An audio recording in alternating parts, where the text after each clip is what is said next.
Greetings and welcome to the episode number 28 of our Icelandic saga here on CK3. In the last episode we have apparently managed to preserve the integrity of our territories. The current ruler, King Ara, reached the age of 77, he is infirm, his health is poor, so I think that soon he might die and then we will inherit with his son Biejan Harasson of Iceland, who is already 46, and this basically means that then we will have a succession to deal with, most likely already in this episode. It looks like Alba is having some difficulties. He has a very small army and is losing this war. It could be actually interesting to maybe take the chance to conquer those highlands here. I could check the affairs at my court, but I really want to monitor the situation here because I might want to declare war here.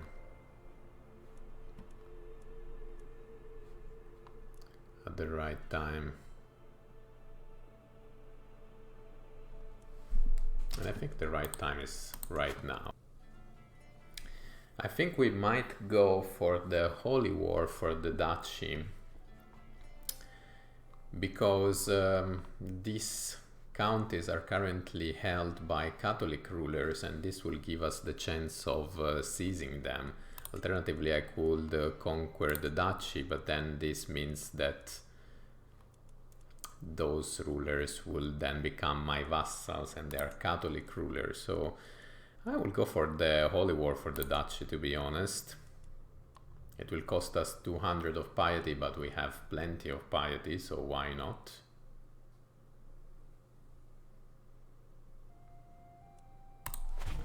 Let's do it.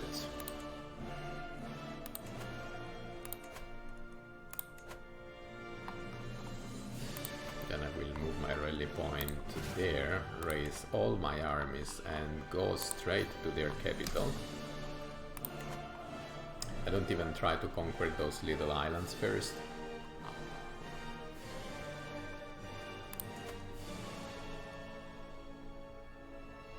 I think this is really like the right time because they are losing soldiers rapidly while they are fighting this other war.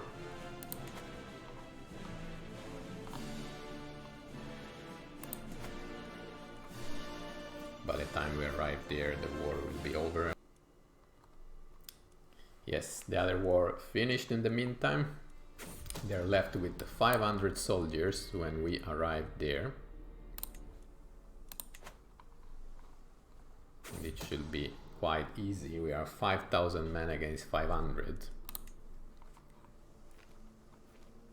So we can go straight to the capital and siege it in just 6 months.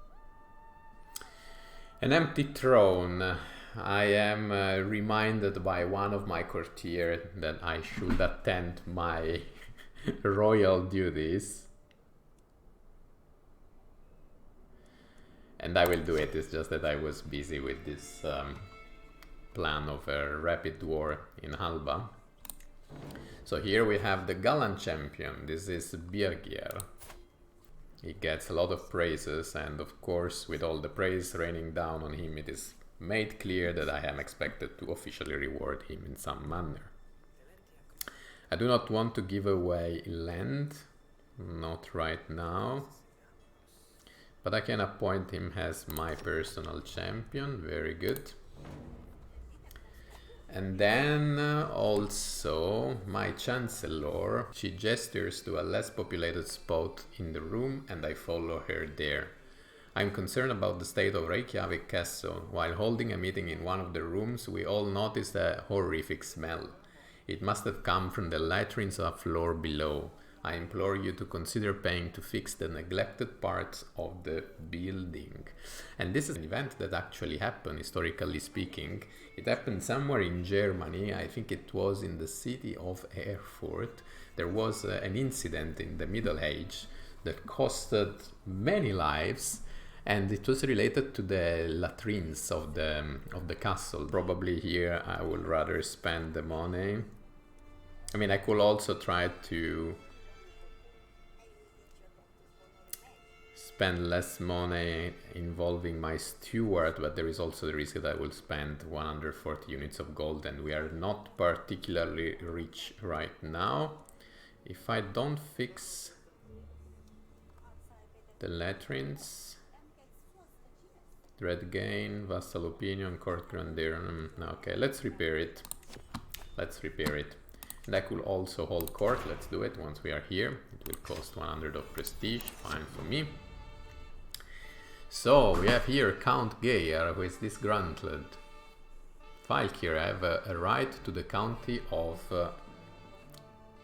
Pelamark. So I would honestly like to give it to Count Geir because he's a Saminors vassal of mine, while Prince Roaldsson of Sweden is an Oldasatru Norwegian. I could say that he can win it by sword.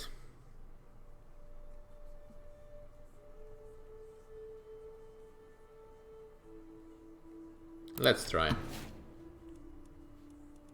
was worth trying. Okay, this is an event that we have seen, I think, already in the past. It's about the competition between the Saminors culture and the Norwegian culture. Okay, let's piss off a little bit all the Norwegian vassals. Let's do it. And then addressing the corruption, my vassal Duke Rikulf focuses his attention on a fly crawling on some gilded decorations before stepping forward to voice his petition. My liege, I seek your aid in combating the issue of levies not being restored at an acceptable pace. Okay, I have the possibility to give a severe penalty to Prince Porgils, who is Oldasatru Norwegian, so why not? And I will increase the relationship with this other Duke, who has minus 100 of opinion. Let's do it. And my business is done here, so we can come back to our war. Siege 1, and we already have plus 76. 8 months. 6 months. Okay, let's first try to complete the siege here. Let's siege again their capital. Now that they free the territory, and maybe this time we will be luckier. In a few days we will get it back.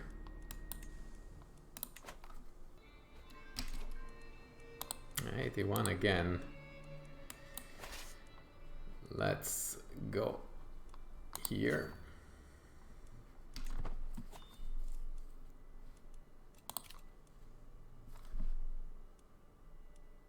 We need to intercept them somehow.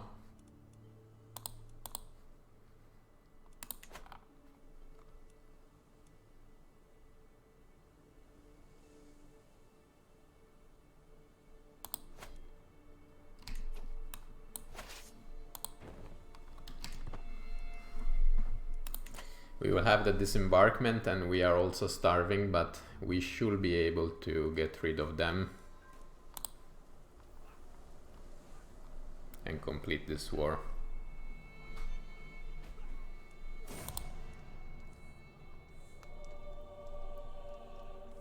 And unfortunately, my daughter Soina has been killed at the age of 52. And I'm not going to investigate now who committed this crime, because now I have to enforce demand, as we managed to get these 2 islands. Now we can also give away this land. This gentleman is Oldasatru Saminors, so definitely is not going to get this land. So what we will do instead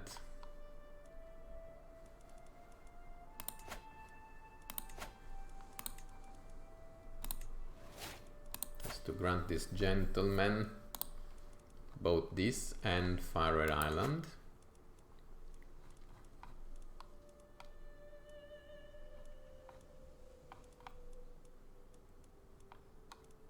I will find them. Yes. Then I can move him under the one who is holding the duchy title, and I hope that at some point he will declare war to have all 3 duchies, and then we will get rid of a ruler who does not want to convert to the Asatru religion. Call to war for an artifact. Well, my dear, I will accept, but I will not join. I don't care about your artifact, to be honest. So right now, if we take a look at Scandinavia, we have 73 of the 96 de jure counties that are needed for the empire. So we're still quite far away from this important milestone. But I will say that things are progressing until this point nicely. And I will say that with wars I am done, definitely with King Ara, who reached the age of 80, still alive, doesn't want to give up. Call to war again from my ally, my only ally. They are now asking me to join the conquest of Zakrotzim, I think it's pronounced, or something similar. I made this alliance just in case, but it's not that I am really believing in it. Faction against me has disbanded. These were the Ukonusco. There are the Catholics that remain, but for the moment I think I can already move them here.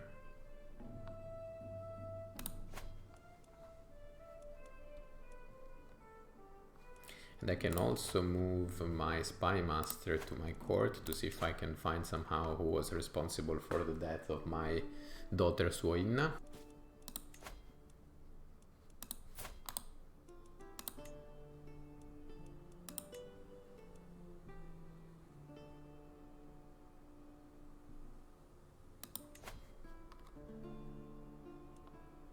Let's try to kidnap Countess Katarina. Let's see if we can manage, because she's a criminal and she's an old Asatru Swedish. I could at least manage to convert her.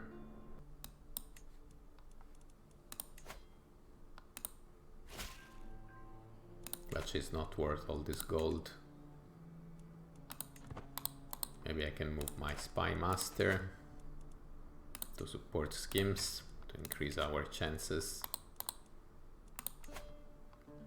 33%, not much. And in all of this, King Ara does not want to die. 81 years old. And we have reached almost 7,000 soldiers. Ah, okay, I jinxed it.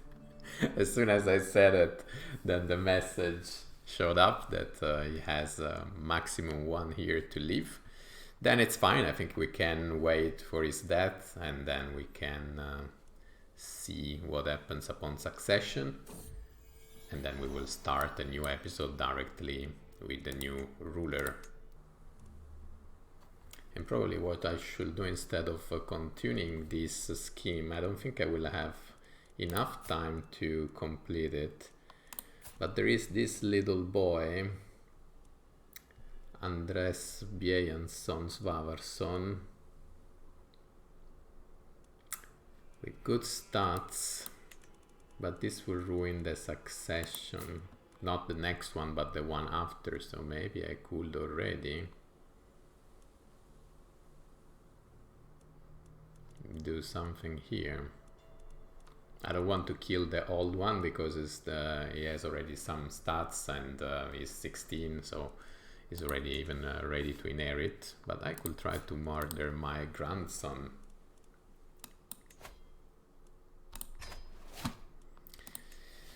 Before I die. And this will be, yes, to simplify the next succession. My wife died, which also means that the alliance expired with the lady here in Poland. I mean, I could marry again, but at this point, what's the benefit? I'm about to die anyway. King Ara died. So unfortunately we didn't manage to kill the grandson. That should have been the last act of King Ara, who has been devoted to a number of crimes in the course of his life. But let's see how the game say bye to our king. Falkir Ara of Asatru Falkirate has passed on at 82 years of age. He died of old age.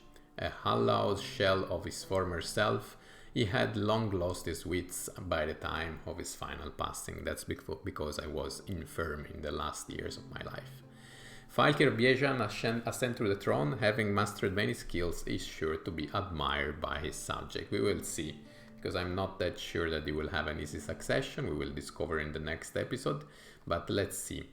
King Ara died of old age. He was the cultural head of the Sinews. He was dreaded. He had the level of fame exalted among men, the level of devotion paragon of virtue, lifestyle stewardship, but he has also focused on learning before, and that's what allowed him to live this long. He got the perk whole of body. He has fought in 26 wars, 16 of which were offensive wars. So he died at the age of 82, he ruled for 60 years. And now we will continue with Biejan, who is already 51 years old, so he will not rule for long. He is also the cultural head, of course, of the Sinews. He is dreaded as well. His level of fame is only established, and the level of devotion dutiful. 10 of diplomacy, 18 of martial, 11 of stewardship, 10 of intrigue, 9 of learning, and 11 of prowess. He is 30 of dread. He can rely on an army of 7,000 soldiers. He's clearly above domain limit. We will see how we want to handle this in the next episode. He's currently married with a woman who is 39 years old, a pretty woman who is diligent, sadistic, honest, and a knave appeaser. The two of them already had 4 kids. 2 sons and 2 daughters, and before King Ara died we were trying to get rid of the second son, Prince Andres Biejanson, but unfortunately we didn't manage to complete this task, which basically means that if the king will die now, the titles will then be split between the 2 sons. So far we never really had to deal with this, and this will be the first case when our territories will split between 2 different sons, unless we find a way to get rid of Andres. On the other hand, Biejan is not sadistic, so he will not have the chance of doing that. Alternatively, we can hope that Rastos, his firstborn son, will die. Maybe, for example, in a war, that could be an option. And then in this way we could keep instead Prince Andres as the one who will inherit the entire kingdom. I don't know, it's too early to say, but this is just to give you a quick overview of the family and of what we will have to deal with in the upcoming episodes. And of course, starting from the next one, we will choose the lifestyle, we will focus on the domains, we will try to prevent vassal factions, because I think that at some point we might have internal disorders again. And as I said, Biejan will not live for long because he's already 51 years old. So we have to be very careful, and we have to deal with all the possible crises we have in the kingdom in the shortest amount of time possible before we go into another succession. So guys, I hope that the challenges that will come will make you stick around, and if this will be the case, guys, as always, I hope to see you in the next video.